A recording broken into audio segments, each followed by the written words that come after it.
आज हम आप लोग को एक केमिस्ट्री का बहुत ही इंपॉर्टेंट टॉपिक पढ़ाने जा रहे हैं जिसका नाम है उत्प्रेरक तथा उत्प्रेरण। तो देखते हैं कि उत्प्रेरक क्या है। ठीक है, जैसा कि लिखा गया है यहाँ पर उत्प्रेरक और उत्प्रेरण। इंग्लिश में अगर देखा जाए कि क्या होता है, तो इंग्लिश में उत्प्रेरक को बोलते हैं कैटालिस्ट, एंड ये हो जाएगा आपका कैटालिसिस। ठीक है, कैटलिस्ट एंड कैटालिसिस है। उत्प्रेरक क्या होता है, देखिए सबसे पहली चीज, ये उत्प्रेरक जो होता है वो पदार्थ है और ये जो होती है वो प्रक्रिया। पदार्थ है और प्रक्रिया, यानी वे पदार्थ, ये एक ऐसा पदार्थ होता है जो अभिक्रिया के वेग में परिवर्तन कर देता है। अभिक्रिया का वेग क्या है, देखिए कुछ समय जब अभिक्रिया होने लगती है, कुछ समय बाद अभिकारक घटने लगता है, उत्पाद बढ़ने लगता है। तो जब अभिकारक बढ़ता है, उत्पाद घटता है, तो सांद्रता में परिवर्तन होता है। तो इकाई समय में अभिकारक तथा उत्पाद की सांद्रताओं में होने वाले परिवर्तन को अभिक्रिया का वेग कहते हैं। अब वही में क्या करता है, ये परिवर्तन करता है। तो ये पदार्थ ऐसा होता है जो अभिक्रिया के वेग में परिवर्तन कर देता है, और इसी प्रक्रिया को हम क्या बोलते हैं, उत्प्रेरण। यानी वे पदार्थ जो अभिक्रिया के वेग में परिवर्तन कर देते हैं उत्प्रेरक कहलाते हैं, तथा इस प्रक्रिया को उत्प्रेरण कहते हैं। अब देखिए, अब आपको एक ट्रिक बताने जा रहे हैं कि उत्प्रेरक और उत्प्रेरण शब्द का प्रयोग, यानी कैटलिस्ट और कैटालिसिस शब्द का प्रयोग किसने किया। तो देखिए बड़ा इंटरेस्टिंग है, ये लिखते हैं कैटालिस्ट।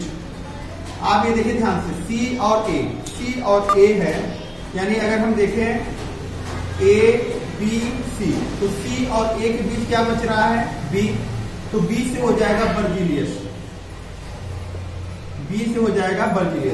बर्जीलियस ने सबसे पहले कैटलिस्ट और कैटालिसिस शब्द का प्रयोग किया, या उत्प्रेरक तथा उत्प्रेरण शब्द का प्रयोग किया। हिंदी और इंग्लिश दोनों वही वर्ड लिया जाता है।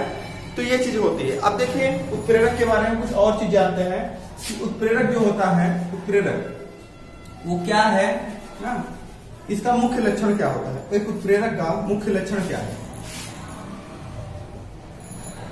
मुख्य लक्षण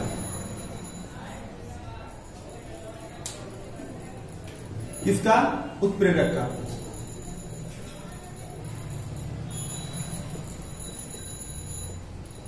अभिक्रिया का वेग।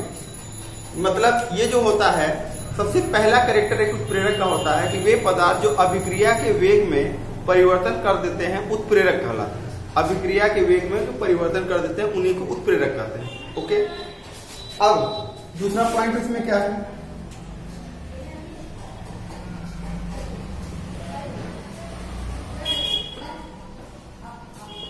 ये उत्प्रेरक जो होता है वो न तो किसी अभिक्रिया को प्रारंभ करता है और न ही उसका अंत करता है। न प्रारंभ करेगा न ही उसका अंत करेगा।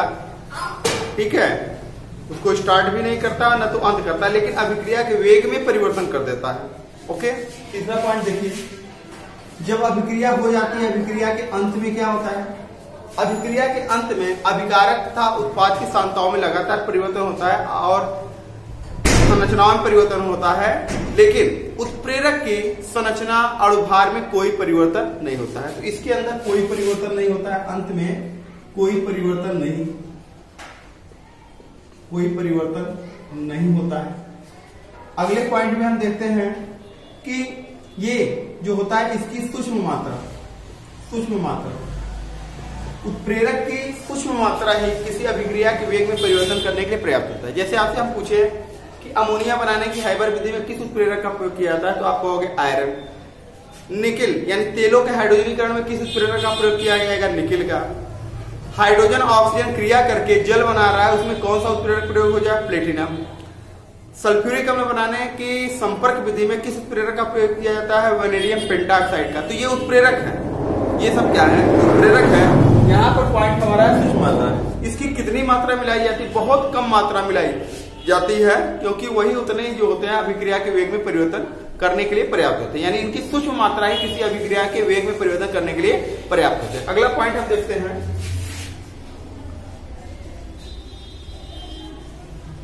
उत्प्रेरकों की अभिक्रियाएं जो होती हैं, उत्प्रेरकों की अभिक्रियाएं वो विशिष्ट होती है किसी विशेष के लिए। जैसे अमोनिया बनाने की हैबर विधि में किसका प्रयोग किया जाएगा, तो आप बताओगे आयरन का, यानी उसमें विशेष रूप से आयरन का ही प्रयोग होगा। निकिल का प्रयोग या कोबाल्ट अन्य उत्प्रेरकों का प्रयोग नहीं होगा, उसकी अभिक्रियाएं विशिष्ट होती हैं ना। हाइड्रोजन ऑक्सीजन मिलकर के बना रहा है जल, तो उसमें प्लेटिनम ही यूज होगा, लोहे का प्रयोग नहीं किया जाएगा। तो जिसमें जिस अभिक्रिया में जिस उत्प्रेरक का प्रयोग होता है वो विशेष रूप से उसी में प्रयोग किया जाता है। ओके, तो ये उसका कैरेक्टर है। देख लीजिए, ये अभिक्रिया के वेग में परिवर्तन कर देते हैं। ये न तो किसी अभिक्रिया का प्रारंभ करते हैं न ही इसका अंत करते हैं। अभिक्रिया के अंत में इनके अणुभार तथा संरचना में कोई परिवर्तन नहीं होता। इनकी सूक्ष्म मात्रा ही किसी अभिक्रिया के वेग में परिवर्तन करने के लिए पर्याप्त होती है और उत्प्रेरकों की अभिक्रियाएं विशिष्ट होती हैं। उत्प्रेरकों की अभिक्रियाएं विशिष्ट होती है। तो ये हो गया उत्प्रेरक और ये जो आपका है उत्प्रेरकों के मुख्य लक्षण।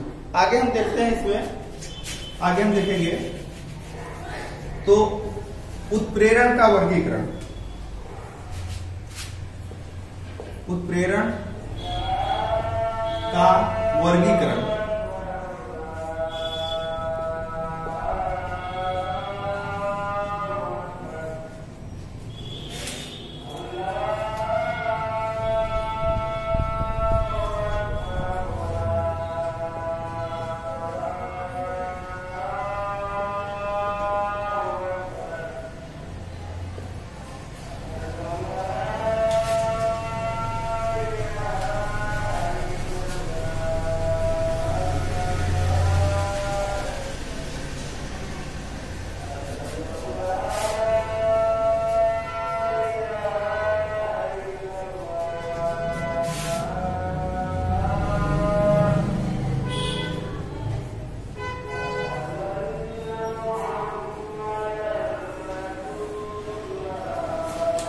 यदि अभिकारक और उत्प्रेरक की प्रावस्थाएं समान है तो उसे हम समांगी उत्प्रेरण कहेंगे, और यदि अभिकारक और उत्प्रेरक की प्रावस्थाएं भिन्न भिन्न है तो उसे